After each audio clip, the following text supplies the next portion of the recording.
Dear students, आजच्या लेक्चरमध्ये आपण कॅलरीमीटरचा यूज करून स्पेसिफिक हीट एखाद्या सबस्टन्सची कशी कॅल्क्युलेट करायची तो पार्ट डिस्कस करणार आहे. हा प्रश्न तुम्हाला एक्झाममध्ये जे लॉंग आन्सर क्वेश्चन्स असतात त्याच्यासाठी विचारला जातो, 5 मार्कांसाठी वगैरे मोस्टली, आणि एकदम सोप्या पद्धतीनं, म्हणजे व्हिडिओ बघितल्यानंतर तुम्ही परत कधीच विसरणार नाही की ह्या पद्धतीनं आपल्याला स्पेसिफिक हीट कॅल्क्युलेट करायचे. मग कशाचीही तुम्ही कधीही तुम्हाला विचारलं तरीसुद्धा तुम्ही इझिली सांगू शकाल.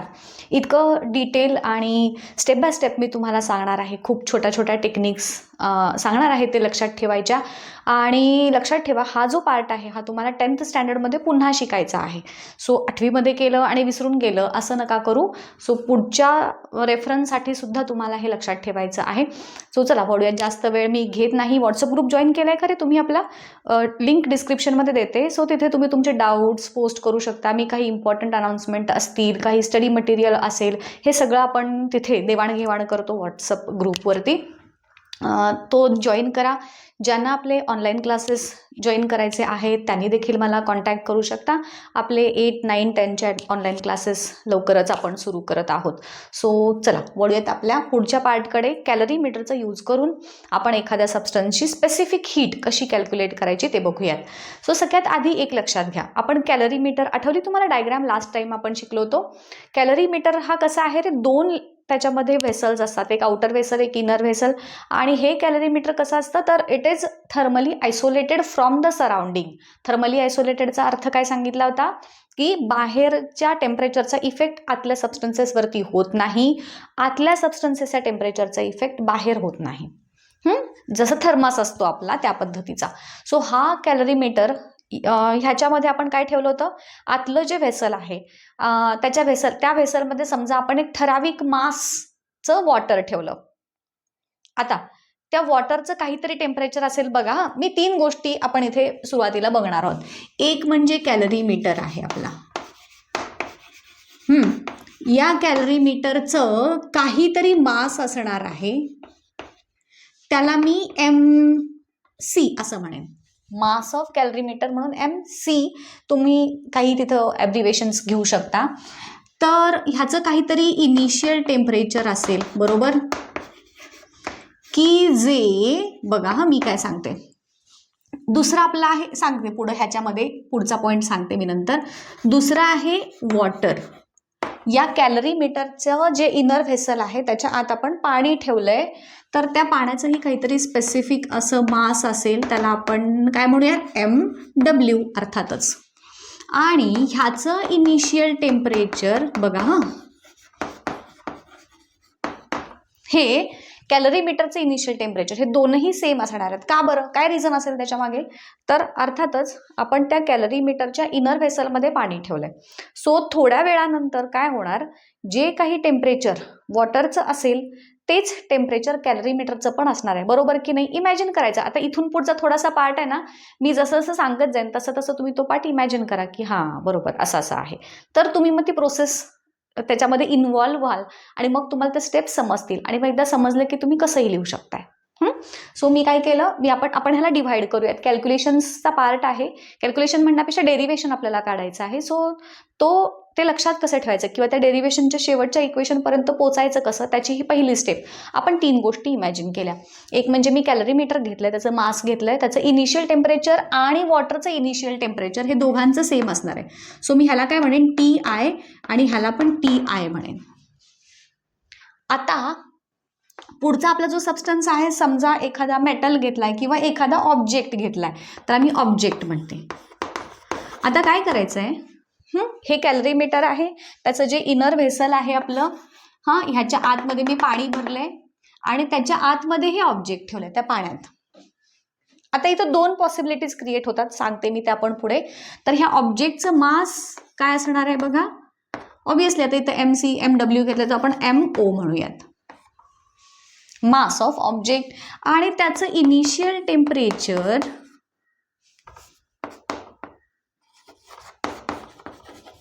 हे 2 पॉसिबिलिटीज असू शकतात. एक म्हणजे ह्या वॉटर आणि कॅलरीमीटरच्या टेम्परेचरपेक्षा इनिशियल टेम्परेचर ह्या ऑब्जेक्टचं कमी असू शकतं किंवा जास्त असू शकतं. सो आपण इथं 2 पॉसिबिलिटीज क्रिएट झाल्या, दोन्ही पॉसिबिलिटीज मांडूयात. पहिली कंडिशन आपण घेऊयात, इनिशियल टेम्परेचर. ह्याचं आपण टी, आता ऑब्जेक्ट आहे तर टी ओ म्हणूयात.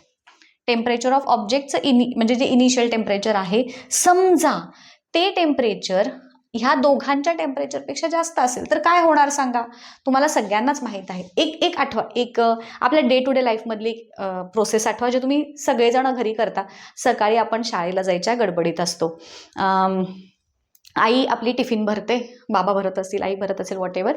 तर बघा, एखादं समजा तुम्हाला गरम दूध दिले किंवा एखादी गरम भाजी आहे हां, आणि ती तुम्हाला गार करायची आहे.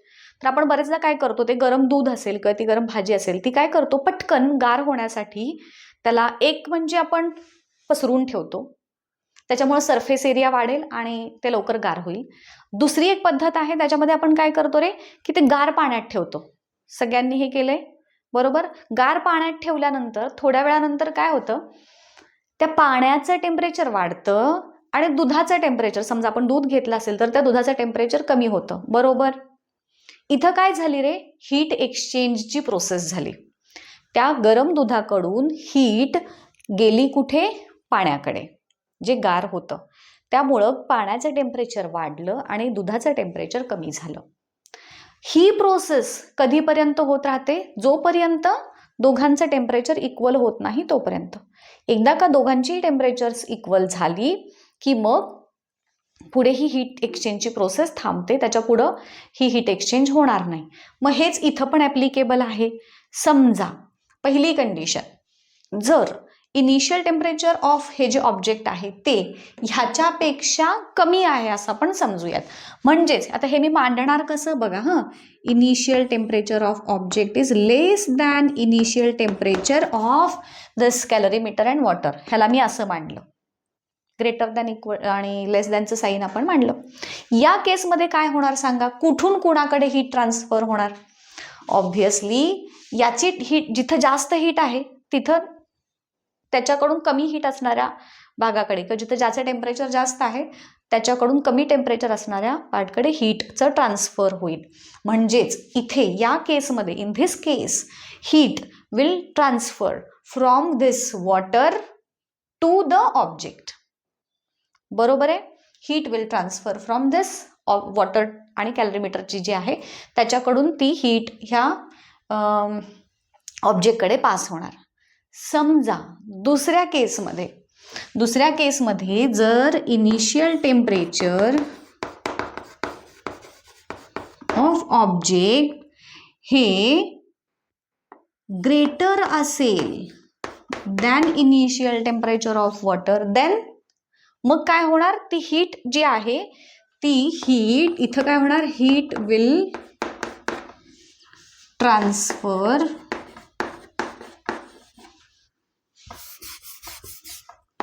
From water to object. आता या केसमध्ये इनिशियल टेम्परेचर ऑब्जेक्टचं जर जास्त असेल दॅन वॉटर तर उलट होणार, that is heat will transfer from object to water. आजच आपल्या व्हॉट्सअप ग्रुपवरती मला एकाने मेसेज केला होता, एका स्टुडंटनी, की मोठे आन्सर्स कसं लक्षात ठेवू. खूप वेळा मी सांगते की मोठे 5 मार्कांचे आन्सर्स लक्षात ठेवायचे असेल तर ही अशी टेक्निक लक्षात ठेवायची. हे सगळं सेंटेन्स जर तुम्ही करत बसला पाठ तर 8वीचं वर्ष संपलं तरी तुम्हाला सगळ्या प्रश्नांची उत्तरं पाठ होणार नाहीत. मग आपण काय करायचं, ते पूर्ण 5 मार्कांचं हे एवढ्याच भागामध्ये मी तुम्हाला एक्सप्लेन करते. तर हे शॉर्टमध्ये एक्सप्लेन केलं. ही प्रोसेस आता मी सांगते तशी तुम्ही इमॅजिन करत असालच. मग झालं, तेच तुम्हाला इलॅबरेट करायचं आहे सेंटेन्सेसमध्ये. म्हणजे consider we are having a calorimeter which is having mass MC, then the initial temperature of the calorimeter is TI, we have filled a water in, असं ह्याची सेंटेन्स बनवायची. हे जे घेतलंय ह्या प्रत्येकाचं एक सेंटेन्स झालं की तुमचं आन्सर तयार झालं, राईट. सो आता बघा, या केसमध्ये हीट काय होणार, ऑब्जेक्टकडून वॉटरकडे ट्रान्सफर होणार. हीटसाठीचा सिम्बॉल काय आहे आपला, हीट आपण Q ह्या सिम्बॉलने इंडिकेट करतो, राईट. मग बघा हां, ह्या ऑब्जेक्ट, आता जसं मी मगाशीच सांगितलं की ही हीट एक्सचेंजची प्रोसेस तोपर्यंत चालू राहणार जोपर्यंत सगळ्यांचे टेम्परेचर्स इक्वल होत नाहीत. म्हणजेच टेम्परेचर म्हणजे हे जे आहेत हे दोन्ही, that is TO is equal to TI जोपर्यंत होत नाही तोपर्यंत ही हीट एक्सचेंजची प्रोसेस चालू राहणार.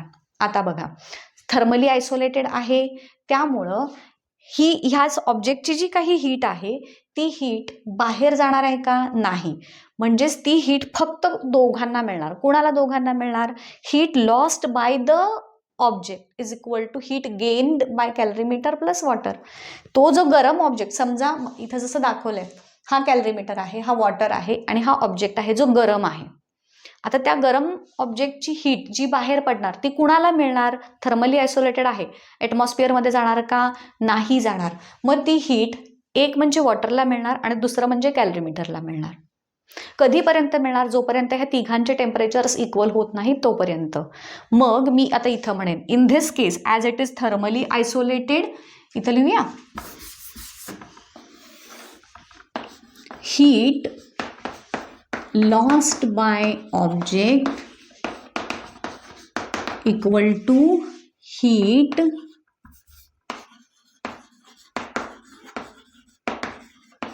gained by कोण आहे आपला? Water plus heat gained by कॅलरीमीटर. शॉर्टमध्ये लिहिलंय, तुम्ही समजून घ्या. आता हीट साठी आपण सिम्बॉल काय लिहितोय रे? Q is equal to Q object म्हणत आपण, Q of object. Heat gain by water म्हणजे मिळाली, वॉटरला ती हीट मिळाली आहे, त्याला मी काय म्हणेन? QW plus QC. हे इक्वेशन झालं. बघा काय काय केलंय. इथंपर्यंत सगळ्यांना क्लिअर झालं आहे का? बघून घ्या. मी हे जे सगळं लिहून झाल्यानंतर मी बाजूला होते, ह्याचा स्क्रीनशॉट करून घ्यायचा आहे सगळा जे बोर्डवरती आहे, आणि हेच तुमच्या आन्सरचे शॉर्ट नोट्स आहेत. ह्याच्यावरून तुमचे आन्सर्स इलॅबरेट करायचे आहेत. आता बघा, आपण क्यूचा फॉर्म्युला 2 शिकवलेत मी तुम्हाला. जेव्हा हीट म्हणजे टेम्परेचर त्याचं वाढत असेल किंवा कमी होत असेल तर तेव्हा आपण एक फॉर्म्युला वापरतो, आणि हीट सप्लाय करून सुद्धा जर टेम्परेचर वाढत नसेल तर तेव्हा आपण दुसरा फॉर्म्युला वापरतो. कधी कोणता फॉर्म्युला वापरायचा लास्ट लेक्चरमध्ये मी एक्सप्लेन केलंय, तो व्हिडिओ बघून घ्या. त्याची लिंक हवी तर मी डिस्क्रिप्शनमध्ये देते तुम्हाला, तो बघून घ्या. आता इथं आपण काय करतोय? इथे हीट दिल्यामुळं ऑब्जेक्टचं टेम्परेचर वाढतं, म्हणजे याचं वॉटरचं आणि कॅलरीमीटरचं वाढणार आहे आणि ह्याचं कमी होणार आहे. मग जेव्हा there is change in temperature, heat supply केल्यामुळे किंवा हीट दिल्यामुळे किंवा घेतल्यामुळे जर टेम्परेचरमध्ये बदल होत असेल तर आपण कोणता फॉर्म्युला वापरतो? M×C × ΔT. मग आता इथं चेंज होतोय का टेम्परेचरचा? होतोय. सो इथं आपण काय फॉर्म्युला वापरणार बघा? फॉर हियर, ह्याला आपण इक्वेशन नंबर 1 लिहूयात. QO साठी mass of object into C that is specific heat of object into ΔT of object. आता ΔT काय होणार आहे? तर ह्या केसमध्ये बघा, for this case ΔT of object या केससाठी आपण डिस्कस करतोय, is equal to initial temperature. हे जे आहे ना आपलं ऑब्जेक्टचं इनिशियल टेम्परेचर ऑफ ऑब्जेक्ट काय घेतलंय आपण? TO मायनस ह्या सगळ्यांचं मिळून final temperature, that is what is TF here? Final temperature. इथं लिहूया फायनल टेम्परेचर ऑफ ऑल 3, म्हणजे तिघं कोण? ऑब्जेक्ट, वॉटर आणि कॅलरीमीटर. तर सगळ्यांना आपण TF म्हणूयात. मग आता ह्या केसमध्ये ऑब्जेक्ट काय होणार आहे? गरम आहे, त्याची हीट लॉस्ट होणार आहे, म्हणजे त्याचं टेम्परेचर कमी होणार आहे. म्हणून आपण ΔT कसा काढतो? Maximum value minus minimum value. ΔT हे पण मी लास्ट व्हिडिओमध्ये सांगितलंय तुम्हाला. ΔT जेव्हा आपण काढतो मॅक्सिमम मायनस मिनिमम व्हॅल्यू. मग आता इथं मॅक्सिमम व्हॅल्यू कोणाची आहे? इनिशियल टेम्परेचर ऑफ द ऑब्जेक्टची. मिनिमम व्हॅल्यू ही TF असणार आहे. हा, हे एक झालं. आता हे एक झालं. Q of water that is heat जी गेन्ड बाय वॉटर आहे त्याला आपण काय म्हणूयात? QW. मी फार तर तुम्हाला लक्षात राहण्यासाठी ना इथं ते शॉर्टमध्ये देते. हा, QO is equal to QW plus QC. ठीक आहे, जितकं शक्य तेवढं सोपं करून तुम्हाला सांगते. आता पुन्हा हीट गेन्ड बाय वॉटर आहे, म्हणजे वॉटरचं टेम्परेचर काय होणार आहे, थोड्या वेळानंतर जेव्हा तुम्ही हे गरम ऑब्जेक्ट ह्या वॉटरमध्ये ठेवलंय त्याचं टेम्परेचर वाढणार आहे की नाही. मग मी इथं काय लिहिते, आता इथं कोण आहे, MW into CW into delta TW.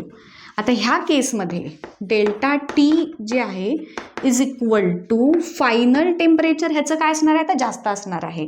So TF minus TW असणार. कळालं. इथं वॉटर आणि कॅलरीमीटरच्या बाबतीत TF म्हणजे फायनल टेम्परेचर हे जास्त असणार आहे दॅन इनिशियल टेम्परेचर. मग आपण इनिशियल टेम्परेचर ऑफ वॉटरला काय दिलंय, TI दिले ना. चला इथं आपण TI लिहूया. ठीक आहे. आता हेच QC साठी, कॅलरीमीटरच्या टेम्परेचरसाठी पण again same, mass of calorimeter into CC that is specific heat of calorimeter into delta T of calorimeter. Again delta T of calorimeter is equal to final temperature जास्त असणार आहे मायनस इनिशियल टेम्परेचरसाठी आपण काय दिलंय, TIच दिलंय. दोघांचे टेम्परेचर सेम आहे ना इनिशियल, म्हणून मी इथं TI दिलंय. सो ह्याला आपण आता काय म्हटलं, ह्याला इक्वेशन 2, 3, 4 असं समजा दिलं. ह्या सगळ्या व्हॅल्यूज ज्या तुम्ही इक्वेशन 1 मध्ये घालाल तर तुम्हाला फायनल काय मिळेल रे, यू विल गेट